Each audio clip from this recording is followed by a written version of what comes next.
Theresa Mary May, born October 1, 1956, is a British politician who served as the Prime Minister of the United Kingdom and leader of the Conservative Party from 2016 to 2019. May served as Home Secretary from 2010 to 2016 and has been a Member of Parliament, MP, for Maidenhead since 1997. Ideologically, she identifies herself as a one-nation conservative. 4. May grew up in Oxfordshire and attended St Hugh's College, Oxford. After graduating in 1977, she worked at the Bank of England and the Association for Payment Clearing Services. She also served as a councillor for Durnsford in Merton. After 2 unsuccessful attempts to be elected to the House of Commons, she was elected as the MP for Maidenhead in 1997. From 1999 to 2010, May held several roles in shadow cabinets. She was also chairwoman of the Conservative Party from 2002 to 2003. When the coalition government was formed after the 2010 general election, May was appointed Home Secretary and Minister for Women and Equalities, but gave up the latter role in 2012. Reappointed after the Conservatives' success in the 2015 general election, she became the longest-serving Home Secretary in over 60 years. During her tenure she pursued reform of the Police Federation, implemented a harder line on drugs policy including the banning of khat, oversaw the introduction of elected police and crime commissioners, the deportation of Abu Qatada, the creation of the National Crime Agency, and brought in additional restrictions on immigration. 5. After David Cameron resigned, May was elected Conservative Party leader and became the UK's second female Prime Minister. She began the process of withdrawing the UK from the European Union, triggering Article 50 in March 2017. The following month, she announced a snap general election, with the aims of strengthening her hand in Brexit negotiations and highlighting her strong and stable leadership.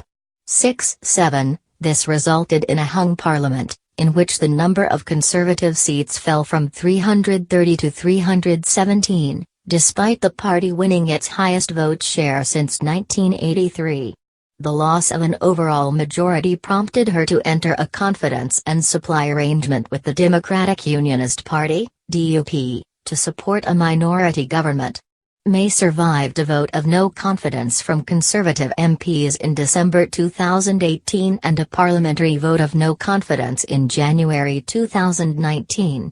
She carried out the Brexit negotiations with the European Union, adhering to the Chequers Agreement, which resulted in the Brexit withdrawal agreement. After versions of this agreement were rejected by Parliament 3 times, she resigned and while born on October 1, 1956 in Eastbourne, Sussex, May is the only child of Zadie Mary, née Barnes, 1928–1982, and Hubert Brazier, 1917–1981. 10. Her father was a Church of England clergyman, and an Anglo-Catholic 11, who was chaplain of an Eastbourne hospital. 12. He later became Vicar of Unstone with Haythrop and finally of St Mary's at Wheatley, to the east of Oxford. 13, 14, 15, May's mother was a supporter of the Conservative Party. 16, her father died in 1981, from injuries sustained in a car accident, and her mother of multiple sclerosis the following year. 17, 18, May later stated she was sorry they, her parents, never saw me elected as a Member of Parliament. 19. May initially attended Haythrop Primary School, a state school in Haythrop, followed by St Juliana's Convent School for Girls, a Roman Catholic independent school in Bigbroke, which closed in 1984. 2021-22. At the age of 13, she won a place at the former Holton Park Girls' Grammar School, a state school in Wheatley.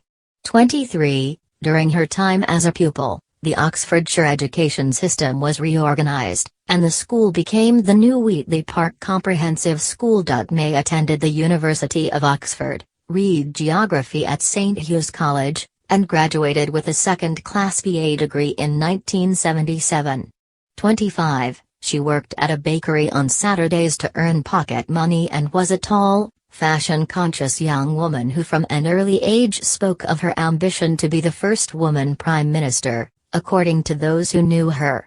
26. According to a university friend, Pat Frankland, I cannot remember a time when she did not have political ambitions. I well remember, at the time, she was quite irritated when Margaret Thatcher got there first. 27. Early career. Financial sector.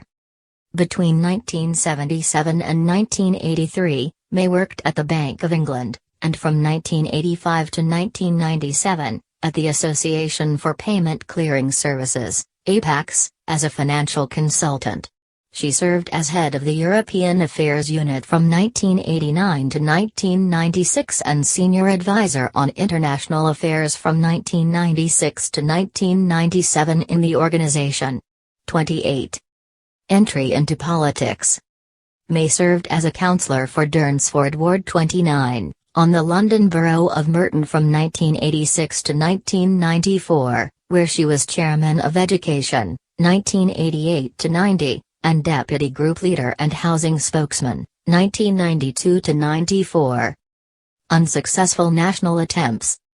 In the 1992 general election, May was the Conservative Party candidate for the safe Labour seat of North West Durham, placing second to incumbent MP Hilary Armstrong by 12,747 votes, 27.6%, to 26,734. 57.8%, with future Liberal Democrat leader Tim Farron placing third.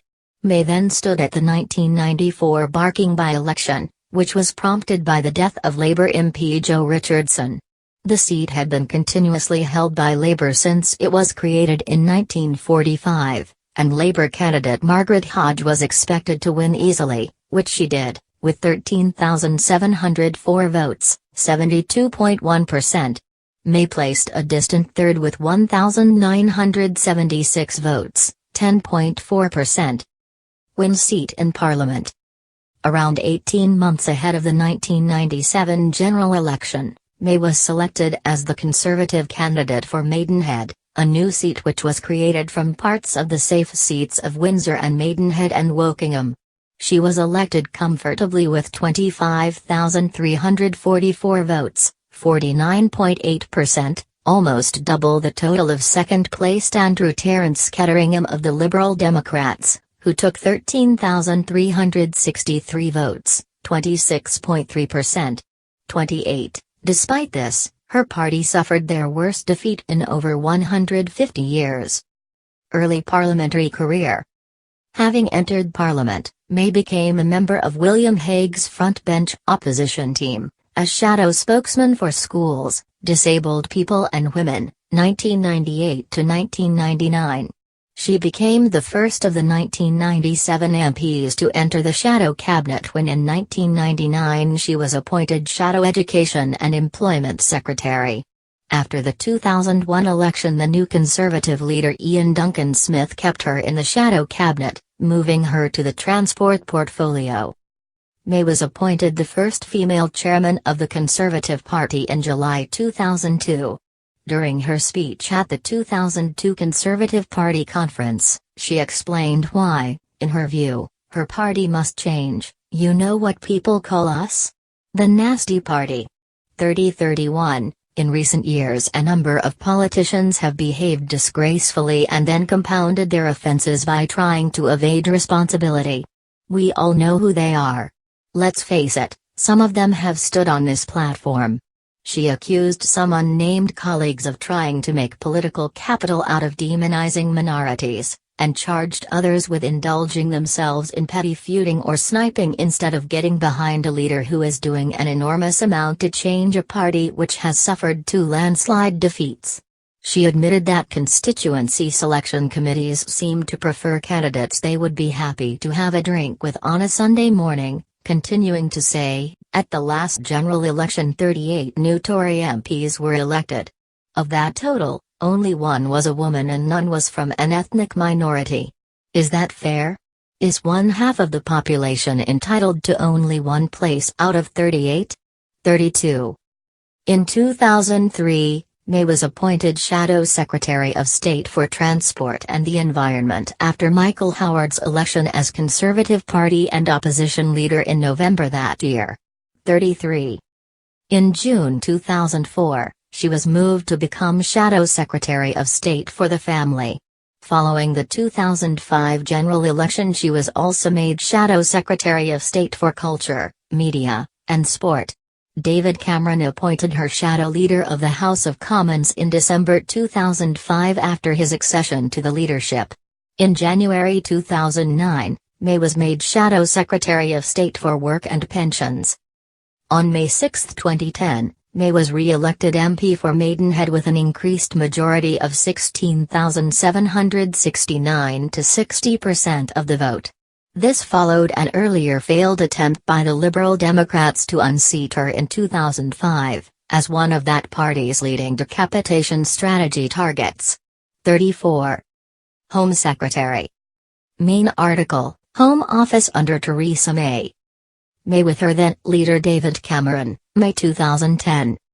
On May 12, 2010, when May was appointed Home Secretary and Minister for Women and Equality by Prime Minister David Cameron as part of his first cabinet, she became the fourth woman to hold one of the British great offices of state, after Margaret Thatcher, Prime Minister, Margaret Beckett, Foreign Secretary, and Jackie Smith, Home Secretary. 35. As Home Secretary, May was also a member of the National Security Council. 36. She was the longest-serving Home Secretary for over 60 years, since James Chuter Eade, who served over 6 years and 2 months from August 1945 to October 1951. May's appointment as Home Secretary was somewhat unexpected, with Chris Grayling having served as Shadow Home Secretary in opposition. 37-38. May's debut as Home Secretary involved overturning several of the previous Labour government's measures on data collection and surveillance in England and Wales. By way of a government bill which became the Identity Documents Act 2010, she brought about the abolition of the Labour government's National Identity Card and Database Scheme 3940, and reformed the regulations on the retention of DNA samples for suspects and controls on the use of CCTV cameras. In May 2010, May announced the adjournment of the deportation to the United States of alleged computer hacker Gary McKinnon. 41. She also suspended the registration scheme for carers of children and vulnerable people, with May saying that the measures were draconian. You were assumed to be guilty until you were proven innocent, and told you were able to work with children. 42-43, on August 4, 2010, it was reported that May was scrapping the former Labour government's proposed Go Order scheme to protect women from domestic violence by banning abusers from the victim's home. 44. In June 2010, May faced her first major national security incident as Home Secretary with the Cumbria shootings. 45-46, she delivered her first major speech in the House of Commons as Home Secretary in a statement on this incident. 47, later visiting the victims with the Prime Minister. 48-49, also in June 2010, May banned the Indian Muslim preacher Zakir Naik from entering the United Kingdom. 50. According to the Daily Telegraph, a Home Office official who disagreed with this decision was suspended. 51. In late June 2010, May announced plans for a temporary cap on UK visas for non-EU migrants. 52. The move raised concerns about the impact on the British economy. 53. In August 2013, May supported the detention of David Miranda, partner of Guardian journalist Glenn Greenwald, under the Terrorism Act 2000, saying that critics of the Metropolitan Police action needed to think about what they are condoning. 54. Lib Dem peer and former Director of Public Prosecutions Ken MacDonald accused May of an ugly and unhelpful attempt to implicate those who were concerned about the police action of condoning terrorism. 54. The High Court subsequently acknowledged there were indirect implications for press freedom but ruled the detention legal. 55. May also championed legislation popularly dubbed the Snoopers' Charter, requiring Internet and mobile service providers to keep records of Internet usage, voice calls, messages and email for up to a year in case police requested access to the records while investigating a crime. The Liberal Democrats had blocked the first attempt, 56, but after the Conservative Party obtained a majority in the 2015 general election, May announced a new draft investigatory powers bill similar to the draft communications data bill, although with more limited powers and additional oversight. 57-58. Police and crime. Speaking at the Association of Chief Police Officers, ACPO, conference in June 2010, May announced radical cuts to the Home Office budget, likely to lead to a reduction in police numbers. 59. In July 2010, May presented the House of Commons with proposals for a fundamental review of the previous Labour government's security and counter-terrorism legislation, including stop and search powers, and her intention to review the 28-day limit on detaining terrorist suspects without charge. 60-61. In July 2010, May announced a package of reforms to policing in England and Wales in the House of Commons. 62. The previous Labour government's Central Crime Agency, SOCA, Serious Organised Crime Agency, was to be replaced by a new National Crime Agency. In common with the Conservative Party 2010 general election manifesto's flagship proposal for a big society based on voluntary action, May also proposed increasing the role of civilian reservists for crime control. The reforms were rejected by the opposition Labour Party. 62.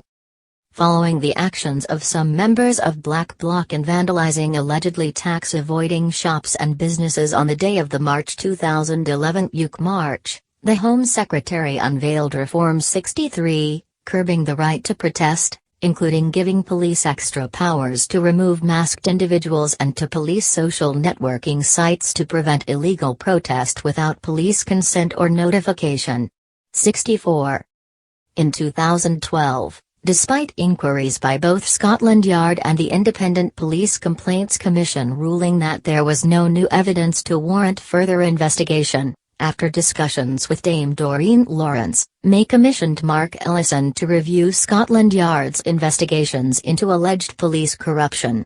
65. The report was presented to Parliament by May on March 6, 2014.